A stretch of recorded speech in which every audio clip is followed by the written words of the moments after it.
In this lesson, we're going to examine the settings options that are available to blocks. Many of the options that we're going to look at are available whether or not the block is a custom block or a system block. We have created a custom block with Instagram embed code for an individual who uses this site. So this is the custom block here, Rain's Instagram photo. This uses embed code from Instagram, and it's specifically related to the TC4A user, who is currently the admin user on the site. Perhaps we only actually want this block to display on that individual's profile page and not everywhere on the site, because this really doesn't have anything to do with the topic of the site as a whole. So there are two ways to edit an existing block. One is we can go back to that block management page under Manage, Structure, Block Layout. And then we can scroll down and locate that specific block, which we know is in the sidebar. And then we can choose Configure. There's also an option to delete that block if we no longer want it. But clicking on Configure will allow us to edit settings for that specific block. But I'm going to go back and show you the other faster way to get in and actually edit your block. Back to Site. I'm going to scroll down here back to this block and mouse over it. Notice when I mouse over the block, this little pencil icon comes up. This is the quick edit icon, and clicking on it allows me to quickly get in and make adjustments to the item for which I have that quick edit menu open. So in this case, I want to configure the block because I want to adjust the settings for this specific block. The first thing that I might do is uncheck display title because I don't really need it to say Rain's Instagram photo at the top of the block. Let's go back to the other browser and reload so that we can see what that looks like. We see the block with the title, which we don't really want to see. So back to the block configuration page here. I'm unchecking display title. Now the other thing that might be of interest here is this cache settings field set.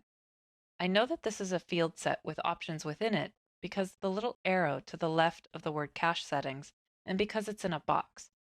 So if I click on that, it's going to expand that field set for me and allow me to make some choices. Cache settings are extremely helpful for you as a site builder because they have to do with your site performance or the speed at which your pages are served to the user.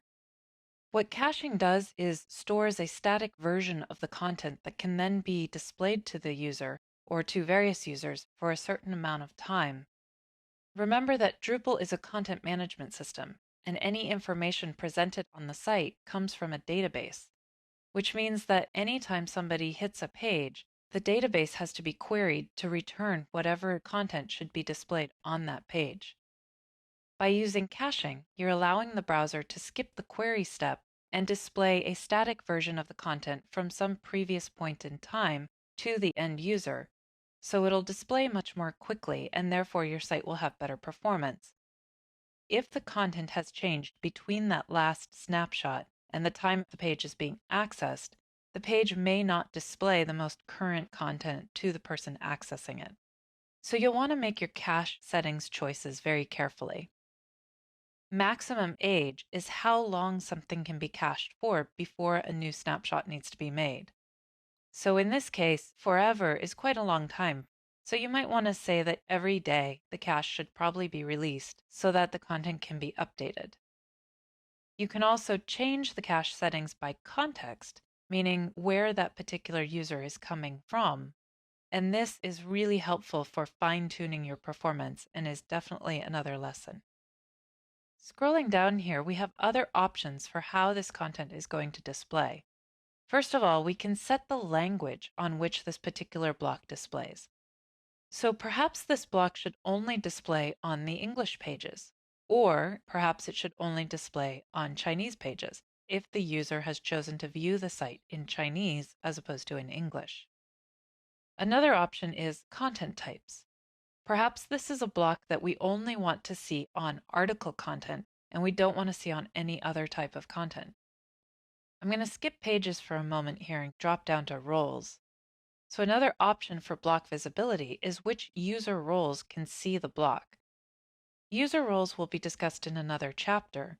Right now, though, what you can see is that there are 3 types of users on this particular site as it is right now. the anonymous user, which is the general public, the authenticated user, which is anyone who has logged into the site with an approved user account, and the administrator, or anyone with the administrator user role, which is currently the user that we're logged in as. So you can actually create blocks that are specifically designed for users of a certain user type in order to really make an effective user experience for what people actually need to do on your site.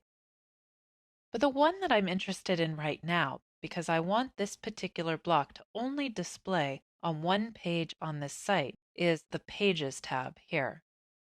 I want this particular block to only display on the user profile page for the individual user that this Instagram account is tied to.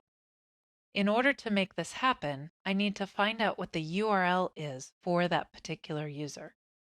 I'm going to go up here and I'm going to use Command and click on this particular link because I'm on a Mac right now, and Command click will open a new tab. On Windows, it will be Control click. Now I'm looking at my user profile. There's a URL tied to this, and that is user and 1. I'm going to copy that, and then I'm going to come back to the Configure Block tab over here. Now in the Pages text area here, I'm going to paste that URL, and I'm going to add a little wildcard to the end of this, which is the star. By the way, the help text here is extremely valuable. So now what I'm saying is for anything that has the URL of user/1 and then anything else that might come after it, this block should display on any of those pages. However, it should not display on any other page. I also want to point out these radio buttons down here. So I'm setting this to show for the listed pages as opposed to hide for the listed pages because I want it to display on the profile page and not the rest of the site, rather than displaying on the rest of the site but not that particular profile page.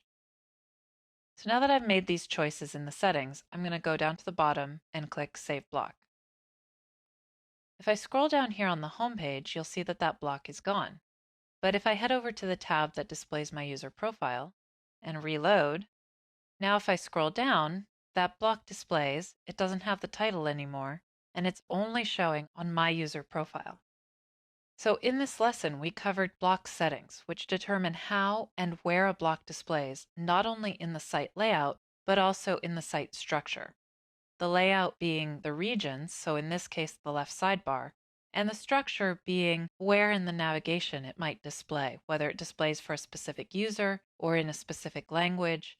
In this case, it's only displaying with a specific URL path in the URL bar.